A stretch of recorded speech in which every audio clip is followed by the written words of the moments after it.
இன்றே டவுன்லோட் செய்து உங்கள் ஃபேவரட் ஷோக்களை என்ஜாய் பண்ணுங்க.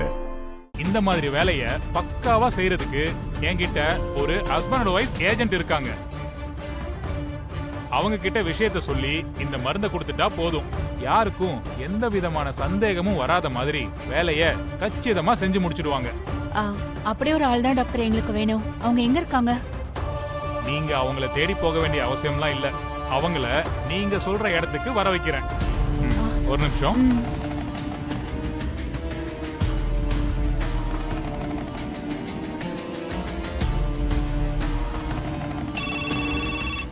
டாக்டர் தான் கால் பண்றாரு. ஸ்பீக்கர்ல போடு. ஹலோ, சொல்லுங்க டாக்டர். ரொம்ப நாள் ஆச்சு உங்ககிட்ட இருந்து போனே காணோம். போன் பண்ணா உனக்கு வேலை சொல்றதுக்கு என்கிட்ட வேலை இருக்கணும்ல. இப்ப வேலை வந்துருச்சு, அதான் நான் உனக்கு கூப்பிடுறேன். சொல்லுங்க டாக்டர், எந்த வேலையா இருந்தாலும் பண்ணிடலாம்.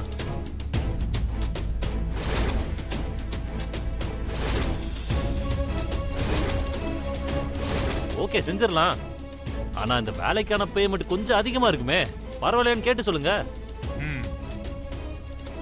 பேமெண்ட் கொஞ்சம் ஜாஸ்தியா இருக்குன்னு சொல்றான். உங்களுக்கு ஓகேவா?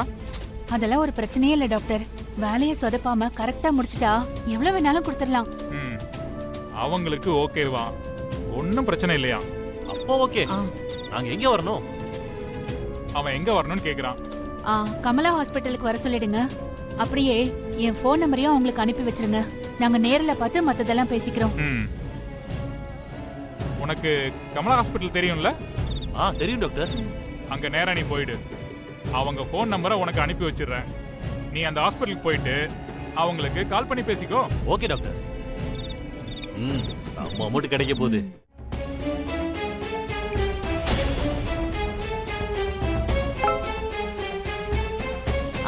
நம்பர் வந்துருச்சு டாக்டர். அவங்க நம்பரை உங்களுக்கு அனுப்பிட்டேன், உங்க நம்பரையும் அவங்களுக்கு அனுப்பிட்டேன். அவங்க நீங்க சொன்ன இடத்துக்கு வந்துருவாங்க. இந்தாங்க மருந்து. ரொம்ப தேங்க்ஸ் டாக்டர். இருங்க, என்னங்க. இந்த மாதிரி எந்த விஷயமானாலும் என்கிட்ட வாங்க. ஆனா ரொம்ப கேர்ஃபுல்லா இருக்கணும், அதையும் பாத்துக்கோங்க. ஒருவேளை ஏதாவது தப்பாச்சுன்னா கூட எக்காரணத்தை கொண்டும் என்ன இதுல மாட்டி விட்டுறாதீங்க. டாக்டர், அதெல்லாம் நீங்க எதுவும் பயப்படாதீங்க. உங்க பேரு வெளியே வராம நாங்க பாத்துக்கிறோம். நாங்க வரோம். வரோம் டாக்டர். வாங்க.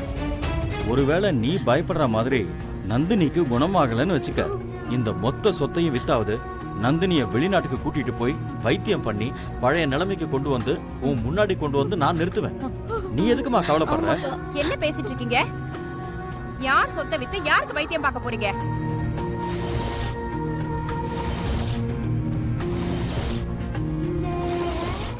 உங்க தங்கச்சியை சமாதானப்படுத்துறேன்னு சொல்லி சபையில எதையாவது இப்படி வார்த்தையை விட்டுட்டு இருக்காதீங்க.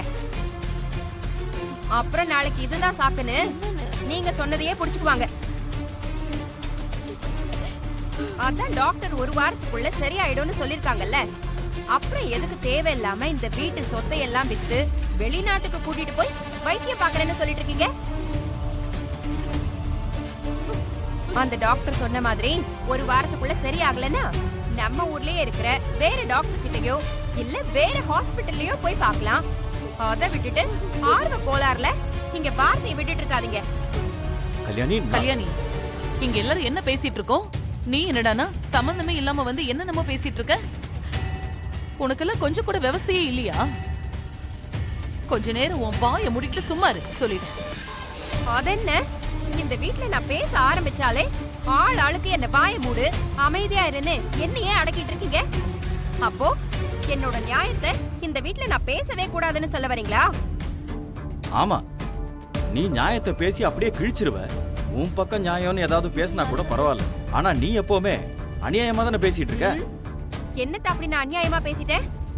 இங்க பாரு, சுப்புலட்சுமி அவ பொண்ணுக்கு இப்படி ஆயிடுச்சேன்னு நினைச்சு அழுதுகிட்டு இருக்கா.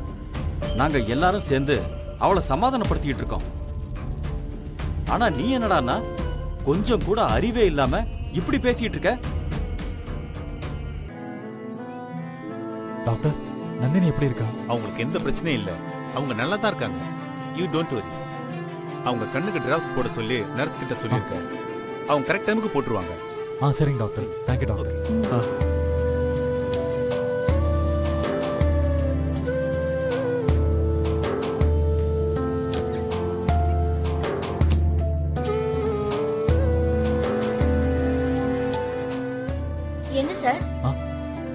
ஒன்றும் இல்லை, சும்மா பார்க்கலாம். அவங்க தூங்குறாங்க சார். சரி.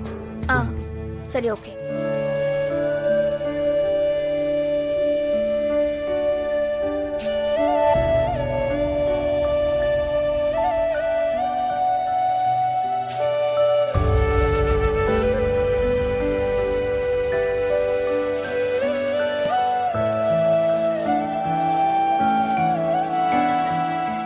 நான் போய் நந்தினிக்கும் உங்களுக்கும் சாப்பிட ஏதாவது வாங்கிட்டு வரேன். நீங்கள் இங்கேருந்து பார்த்துக்கோங்க. ஓகேடா. இருங்க, வந்துடுறேன்.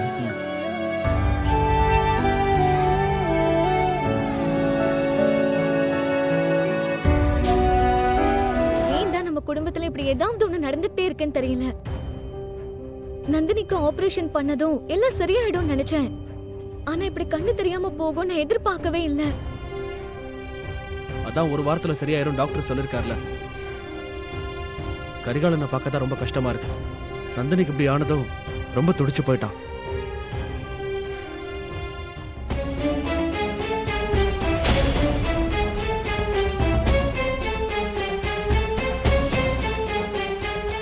இங்க பாருங்க, கவனமா கேட்டுக்கோங்க.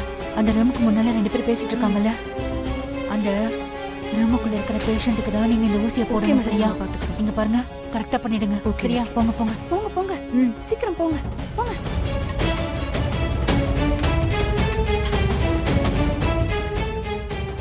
ஏய், யார் நீங்க? புதுசா இருக்கீங்க.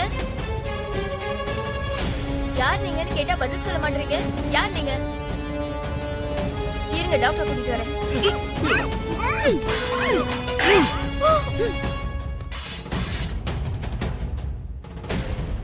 நம்ம இந்த ஊசியை போடுறப்போ வெளியே இருக்கிறவங்க 2 பேரும் உள்ள வந்துட்டாங்கன்னா நம்ம மாட்டிப்போம். நீ முதல்ல அவங்க 2 பேரையும் இங்க இருந்து அனுப்பிடு. நான் இங்க பாத்துக்கிறேன்.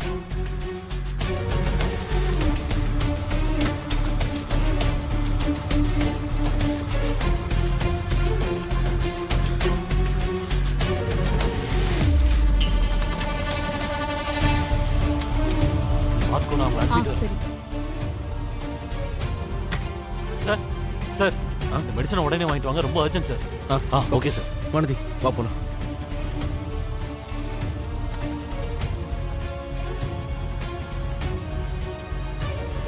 என்னாச்சு? அவங்க 2 பேத்தையும் அனுப்பிச்சிட்டேன்.